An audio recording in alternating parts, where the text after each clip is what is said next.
छत्तीसगढ़ी गाने देखने के लिए हमारे YouTube चैनल को सब्सक्राइब करें और नए अपडेट्स जानने के लिए बेल आइकन के बटन को क्लिक करें। श्री गणेश पद बंदिके धर्म गुरु का ध्यान, नारद सारद शेष महेश बंदो श्री भगवान।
दरस कर जाबो, गणपति देवता के दरस कर जाबो।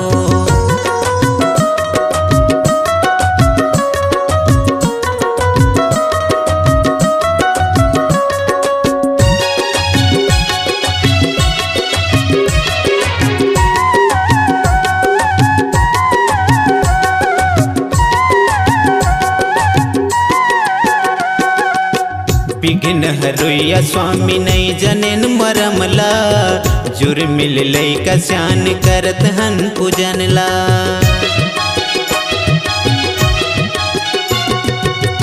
विघ्न हरुया स्वामी नहीं जनेन मरमला, जुर्मिल लैका स्यान करत हन पूजनला। पूजा करके अगरबत्ती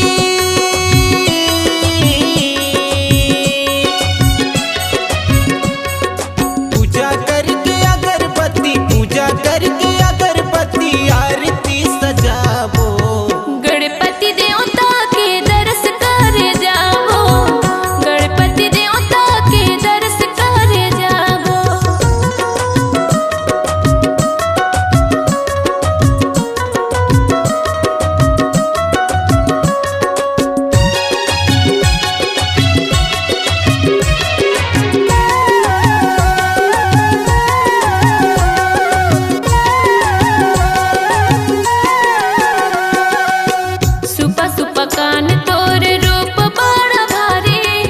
मुसवा बैठे स्वामी चार भुजा धारे,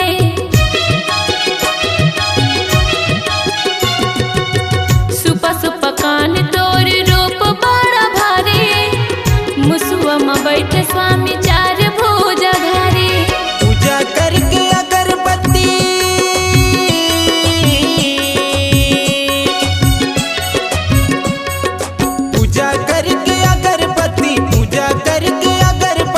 आरती सजाबो, गणपति देवता के दरस कर जाबो, गणपति देवता के दरस कर जाबो।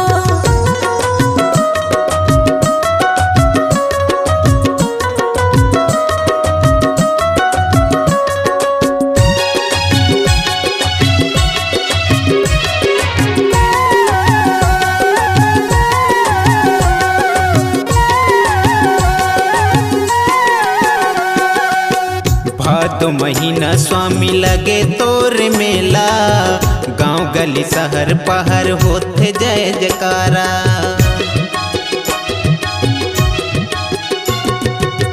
भादो महीना स्वामी भारी तोर मेला, गांव गली शहर पहर होते जय जयकारा। पूजा करके अगरबत्ती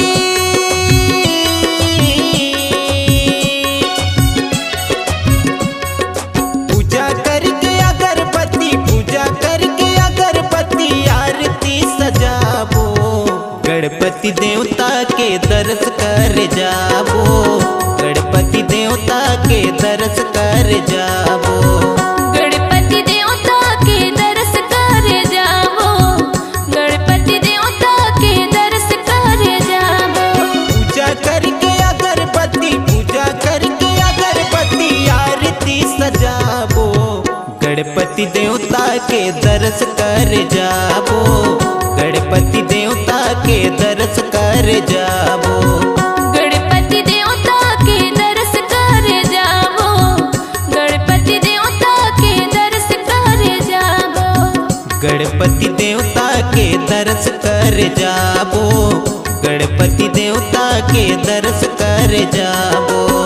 गणपति देवता के दर्श कर जाबो, गणपति देवता के दर्श कर जाबो।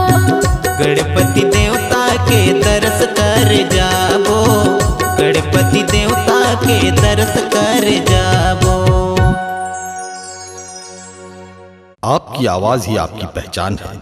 यदि आप अपनी आवाज को एक नया आयाम देना चाहते हैं तो चले आइए मल्टी ट्रैक डिजिटल रिकॉर्डिंग के लिए AVM audio video studio, Khamtarai, Raipur. Mobile number 9301523929 और 7869646201।